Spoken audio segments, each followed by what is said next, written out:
Well, the hot labor market has sent demand for higher pay skyrocketing across several typically low-wage industries, and more workers are rejecting the federal minimum wage. That's according to an article from the New York Times, which found the federal wage floor of $7.25 is becoming increasingly irrelevant. Companies are now fighting to outbid one another over new hires.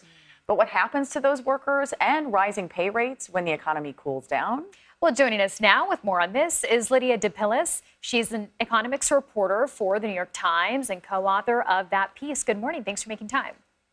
Good morning. My pleasure. Okay, so what does happen then if the economy drastically cools? Will there be sort of a regression to the federal wage floor? And what are the impacts to employees or people who are seeking jobs? That's right. So it's important to recognize that the economy is cooling right now because it has to. It's been at a really high speed for the last few years, and that's just not sustainable. So what we're seeing is healthy. But what we also saw over the last couple of years was really encouraging wage gains for those at the lower end of the spectrum. And that happened because of the huge disemployment that happened during the pandemic. Folks had to find new jobs. Employers had to find new workers and often pay more in order to attract them. So, and there was also, as you know, a lot of stimulus that allowed people to take a break if they didn't feel safe going back to work or they just wanted some time out. And that did result in a breaking of what had been a long-term stagnation in those lower entry-level positions. So what happens as the labor market cools is that certainly you're not going to see the same kind of competition for those workers, but hopefully at least wages will not regress. The question then is what happens in the coming years, because as anyone who's worked an entry-level job knows, it's not like that is usually a living wage for most people. No, especially when you talk about inflation and all the rising costs that we see out there. The economy to me is so confusing at this point with everything that you've laid out. We keep hearing about concerns about a potential recession that keeps coming up, but the job market is still red hot at this point. It's at least resilient despite a lot of those fears. Is there a real threat that these market gains won't hold up? So yeah, you're right. Unemployment is near record lows. We still have an elevated job opening rate. So there's still nearly 2 jobs available for every unemployed worker. And it is very probable that that will not last. The question is whether a recession is actually in the cards.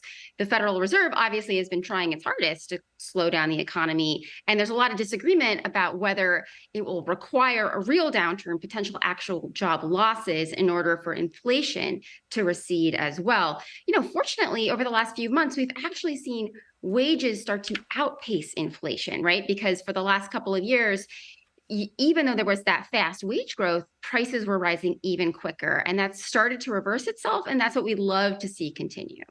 And the thing, too, is the pandemic really changed the picture for entry-level workers, right? It gave employees some leverage for the first time in a long time, which is pretty rare in these sort of low-income industries. Talk more about that and whether you think that's something that might keep going or not. Yeah, so the roots of the latest wave of higher minimum wages, which we've seen in cities and states, even in the absence of a higher federal minimum wage, right, which has been stuck at $7.25 since 2009, is that they wanted to break that stagnation, and they were successful. Even before the pandemic, low-end wages started to rise because they had to keep up. And you all probably remember the fight for 15, a lot of fast food workers demanding wages that then seemed totally crazy for folks in service jobs like flipping burgers. Now that is a reality for folks in California and New York and Chicago, and it's made a difference in a lot of people's lives.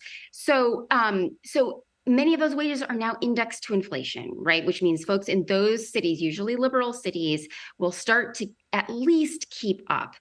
We're not sure what's going to happen for folks who are in places where the federal minimum wage, so say Virginia, Pennsylvania, New Hampshire, Wisconsin, even those northern states, and not to mention most of the entire American South, it's still rock bottom, right? So wages could legally regress. We hope that the market will continue to raise the floor for those folks, but it's not at all a guarantee. And so that's why many are calling for statutory protections to take advantage of this moment where employers now have to pay more, not because of the law, but because of economics. Oh, okay. Before we let you go, your article's mentioning the minimum wage fading from economic policy debates. It suggests the matter is no longer front and center in Congress. Can you expand on that and why it matters? Yeah, it's was front burner, and the House of Representatives has passed a $15 federal minimum wage. You don't hear people talking about it right now, in part because the market is basically taking care of that problem for now, and they've moved on to other more industrial policy style interventions to try to create more high-paying jobs in industries like chip making or auto making.